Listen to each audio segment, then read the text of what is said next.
আমি যে কথাটা বললাম যে সমাজ সমাজ কি বলবি, আমরা তো এখনো সমাজের ভয়ে ভীত না বাবা। সমাজের 10 জন কি বলবি, কি সর্বনাশ। মানে এই ভয়ে মানে আমরা সবকিছু চাপা দিয়ে রাখি, চুপ চুপ চুপ।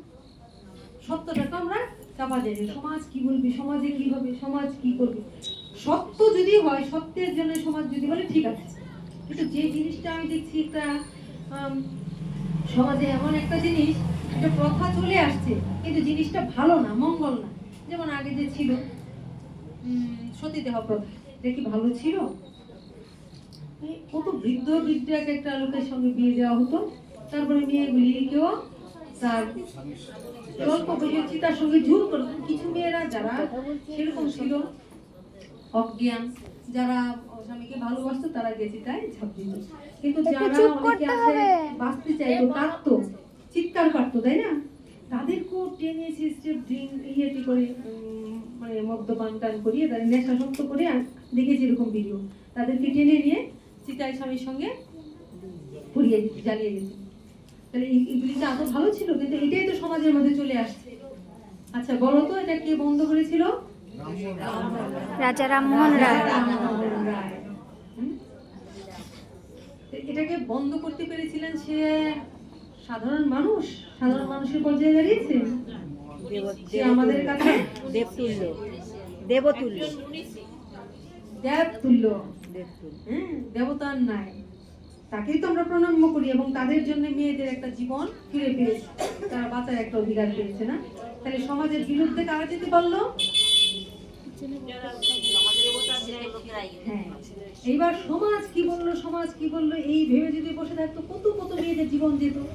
আচ্ছা, মেয়েদের যে অজ্ঞান করে রেখেছিল, মেয়েদের শিক্ষা ব্যবস্থাটা কে চালু করলো? বিদ্যাসাগর। তাহলে সে আমাদের কাছে পূজ্য হলো কি করে? যে না, ওদেরকে শিক্ষা দিতে হবে, ওদেরকে বিদ্যা দিতে হবে। যাদের একটা জন্মগত সন্তান, তাদের একটা মাটি, ওই যে তোমাদের বোন একটা সুন্দর কথা বললো না, খালি নারীকে একা দায় নিতে হবে, হ্যাঁ, তোমাকে সতীত্ব রাখতে হবে, তোমাকে নিজে ঠিক রাখতে হবে। এটা কি সম্ভব?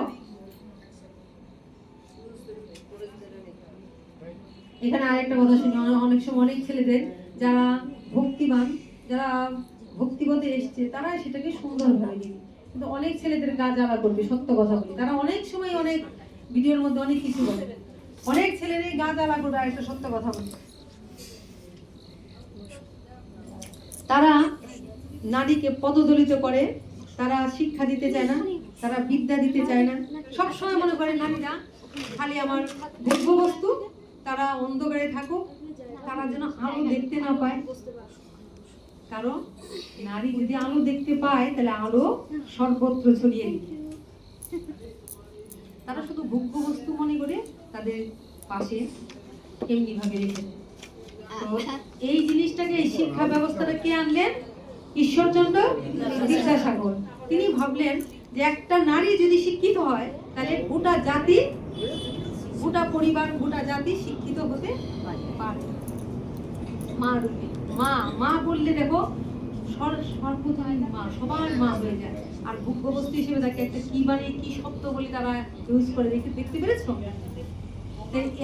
এরা না মেয়েদের অন্ধ করে রেখেছিল, মায়েদের অন্ধ করে রেখেছিল। তাদের এখনো অনেক মেয়েরা আছে, মায়েরা আছে, বেশাসনে বসে হরি কথা বলার অধিকার দিতে চায় না। কিছু কিছু ধর্ম প্রতিষ্ঠান, খুব ভালো ধর্ম প্রতিষ্ঠান, আমি নাম বলবো না, তারা দেখবে সবজি কাটা, এই করা সেই করা সবকিছু দিবে, কিন্তু বেশাসনে বসে যার অধিকার আছে, যে কৃষ্ণ তত্ত্ববেত্তা, সেই গুরু হয়, তাই না?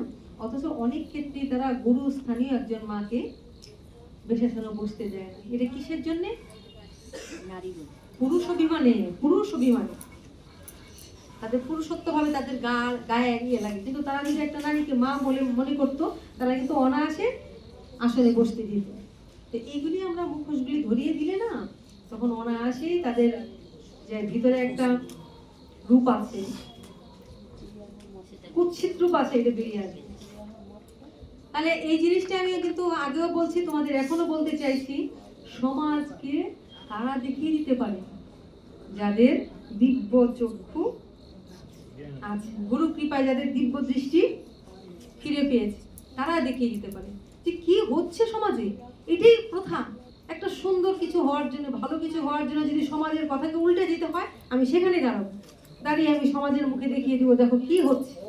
এত একটা সুন্দর জায়গা তোমার সেটা দাবিয়ে রেখেছে সমাজের ভয় দেখি, লোকের ভয় দেখি। সমাজকে আমরাই সেই সুযোগটা দিই, আবার আমরাই চাইলে সমাজকে চোখ খুলে দিতে পারি, দেখো সমাজে কি হচ্ছে। এটা আমাদের উপর নির্ভর করে, তাই না? তাই যত জ্ঞান হবে তত হিংসা বিদ্বেষ কূটনীতি কমবে। আরেকটা জিনিস এখন আমি বলছি, কিছু কিছু এখনো মায়েদের মধ্যে আছে, বারবার বলছি, আমরা পরম্পরার দোহাই দিই যে এটা না আমার বংশ পরম্পরায় চলে আসছে, আমি কি করে এটা করব, এটা বন্ধ করা যায় না, এটা করলে কি হবে। এটাও কুসংস্কার।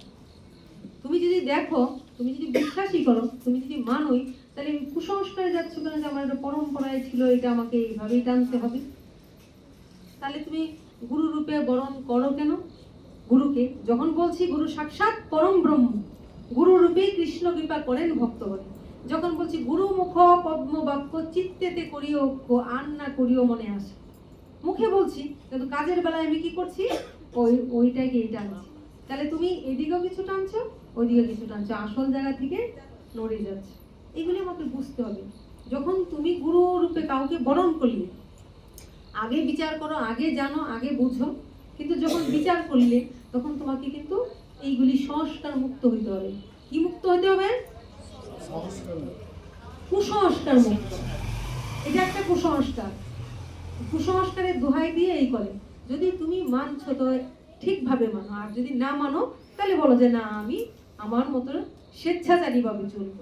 কিন্তু যদি মানতে হয় তাহলে সঠিকভাবে মানো, কেমন?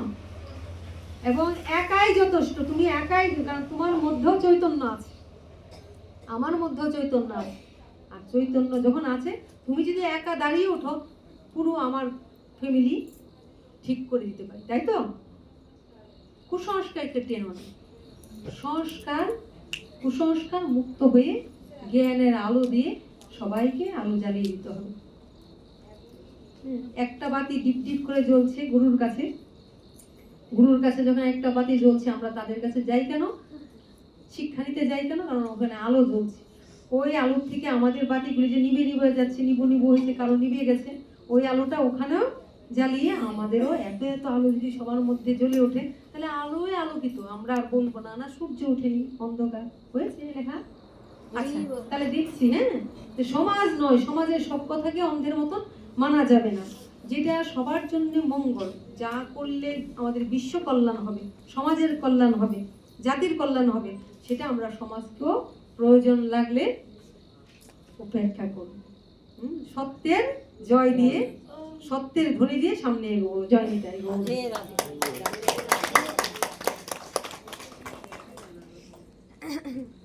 41, হ্যাঁ। शङ्कर नरकैव कुलघ्नानां कुलक्षय च पतानि पितारो हेयसं लुप्त पिण्डोदका ক্রিয়। এটার তাৎপর্যটা কেউ একজন পড়ো তো।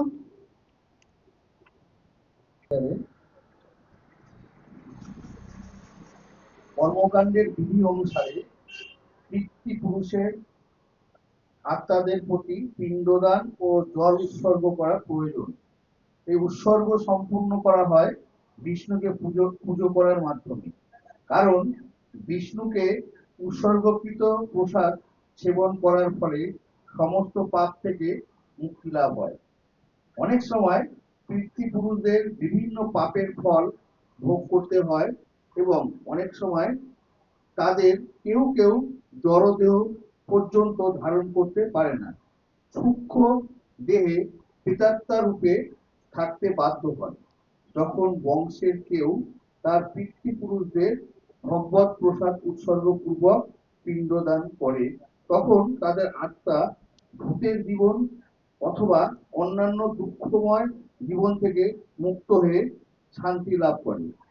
পিতৃপুরুষদের আত্মার সদ্গতির জন্য এই পিণ্ডদান করাটা বংশানুক্রমিক রীতিতে, এবং যারা ভগবত ভক্তিতে যুক্ত নয় তাদের এই ধরনের জ্ঞানের অনুষ্ঠানের প্রয়োজন হয়, আচার অনুষ্ঠানের প্রয়োজন হয়।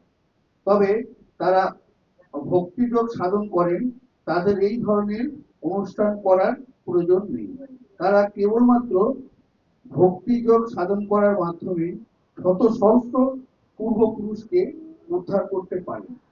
শ্রীমদ্ ভাগবত গীতা বলা হয়েছে, এখানে পরে আবার একটা রয়েছে না হুম হুম হুম হুম শ্লোক আছে।